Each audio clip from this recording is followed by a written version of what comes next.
Hello and welcome to all of you again in geography class. आज हमारा विषय है भारत की प्राकृतिक वनस्पति। सबसे पहले हमें ये जानकारी लेना आवश्यक है कि हम प्राकृतिक वनस्पति हम किसको कहते हैं। इसके अंतर्गत वनस्पति के उस प्रकार को शामिल किया जाता है जिसके उगने में, बढ़ने में और विकसित होने में मनुष्य का कोई योगदान नहीं होता, उसे हम प्राकृतिक वनस्पति कहते हैं। अर्थात जिसका पालन पोषण पूर्ण रूप से प्रकृति के द्वारा ही होता है, उसी प्रकार की वनस्पति को हम प्राकृतिक वनस्पति कहते हैं।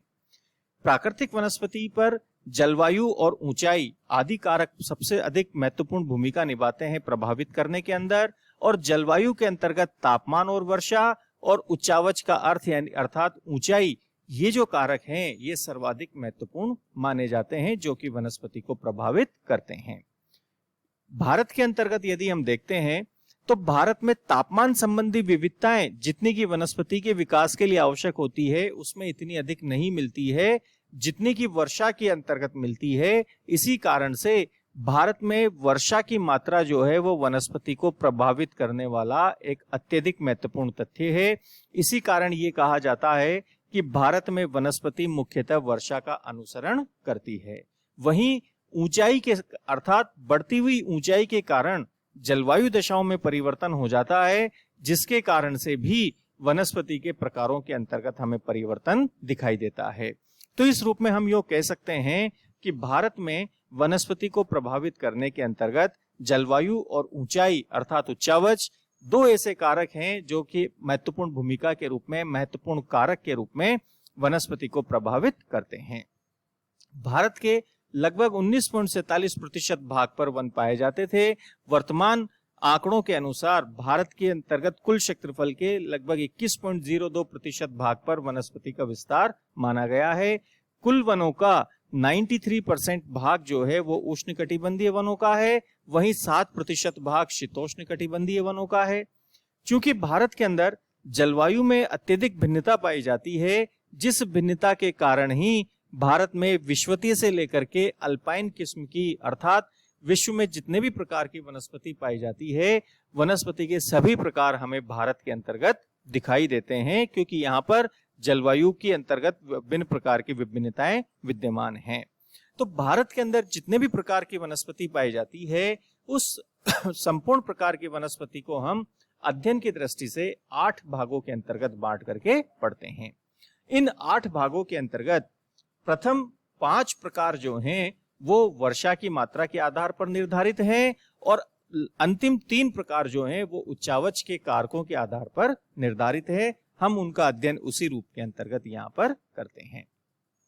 तो सबसे पहले जो वनस्पति का प्रकार आता है वो है उष्णकटिबंधीय सदाबहार वनस्पति।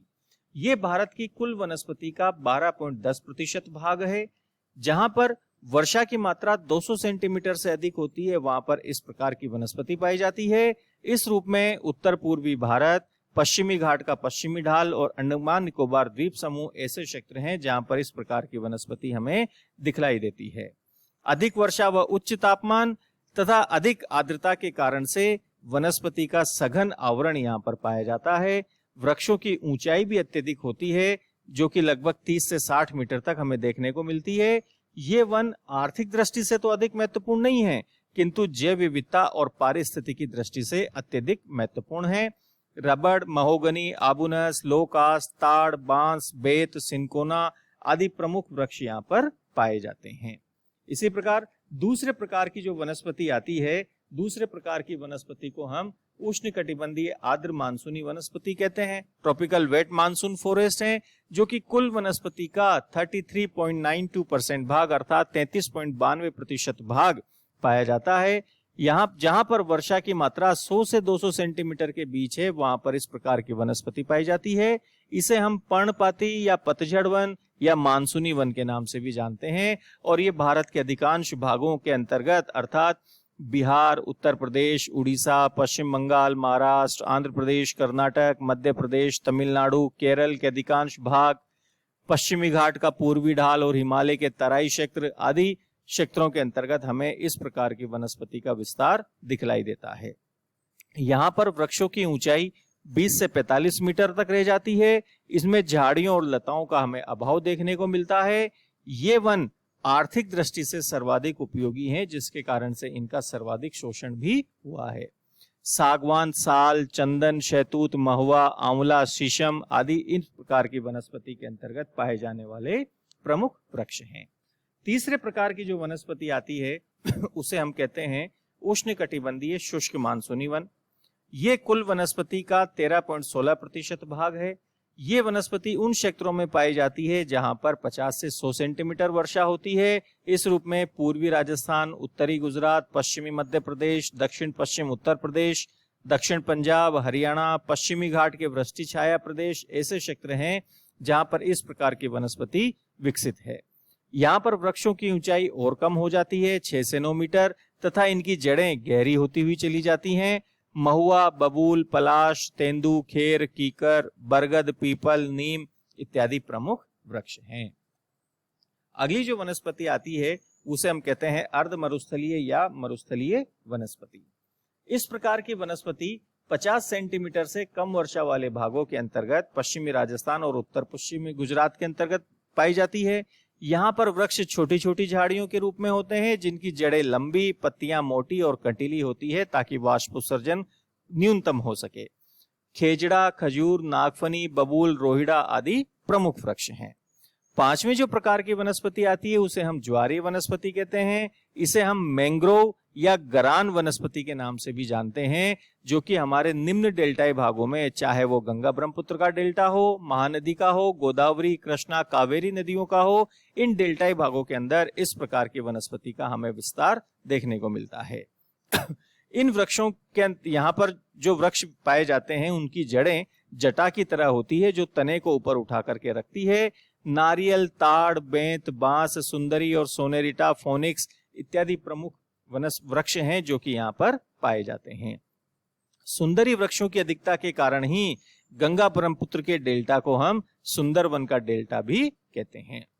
इस प्रकार से ये जो प्रथम 5 प्रकार हैं वनस्पति के, ये भारत में जल की उपलब्धता के आधार पर कहें या वर्षा की मात्रा के आधार पर कहें, उस आधार पर निर्धारित हुए हैं, जिसके अंतर्गत हमने ये भी जाना कि जैसे जैसे वर्षा की मात्रा कम हो रही है, वृक्षों की ऊंचाई भी कम होती जाती है, वहीं वृक्षों की सघनता भी कम होती हुई चली जाती है। इसको हम दूसरे रूप में यूं कहें कि भारत में वनस्पति जो है वो वर्षा की मात्रा का अनुसरण करती है।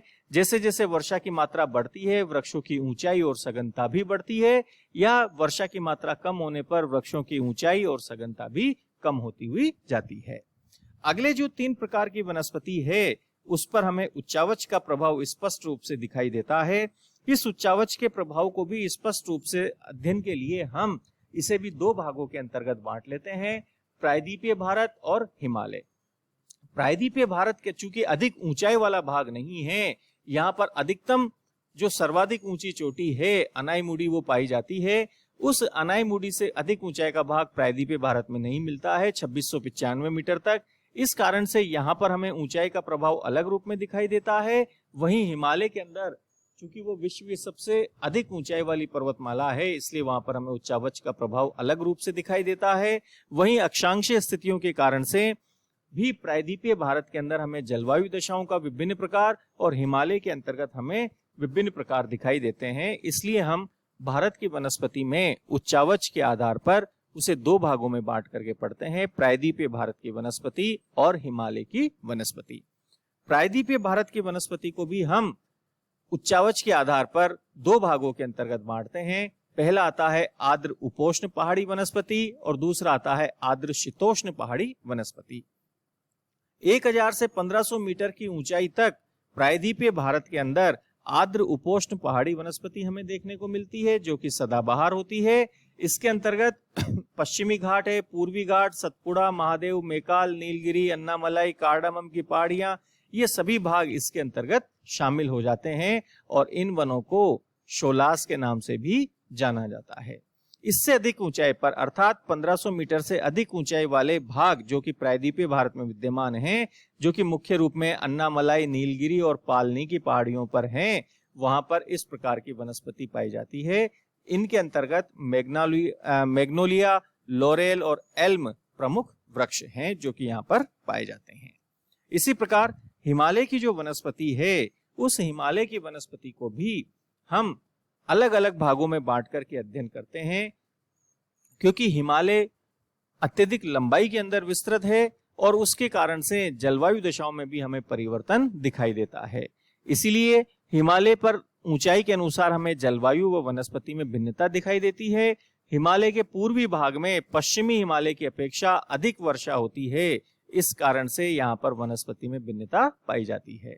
यही कारण है कि हम अध्ययन के लिए हिमालय की वनस्पति को भी दो भागों में बांट करके पढ़ते हैं।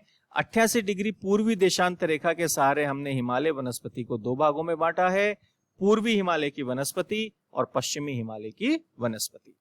पूर्वी हिमालय की वनस्पति पर इस प्रकार से अलग अलग ऊंचाइयों पर हमें अलग अलग प्रकार से वनस्पति के प्रकार हमारे को दिखलाई देते हैं, जिसके अंतर्गत 900 मीटर से अधिक ऊंचाई पर उष्णकटिबंधीय आर्द्रपर्णपाती वन, 900 से 1800 मीटर की ऊंचाई पर उपोष्ण वनस्पति, 1800 से 2700 मीटर पर शीतोष्ण वनस्पति, 2700 से 3600 पर शीत शीतोष्ण वनस्पति, 3600 से 4800 मीटर पर अल्पाइन वनस्पति और 4800 से 5100 मीटर पर टुंड्रा वनस्पति हमें देखने को मिलती है। और 5100 मीटर से अधिक ऊंचाई पर कोई वनस्पति नहीं पाई जाती, क्योंकि हिमरेखा का विस्तार हो जाता है। इसी प्रकार पश्चिमी हिमालय की जो वनस्पति है, इस पर भी उच्चावच के आधार पर इसे हम अलग अलग भागों के अंतर्गत बांटते हैं।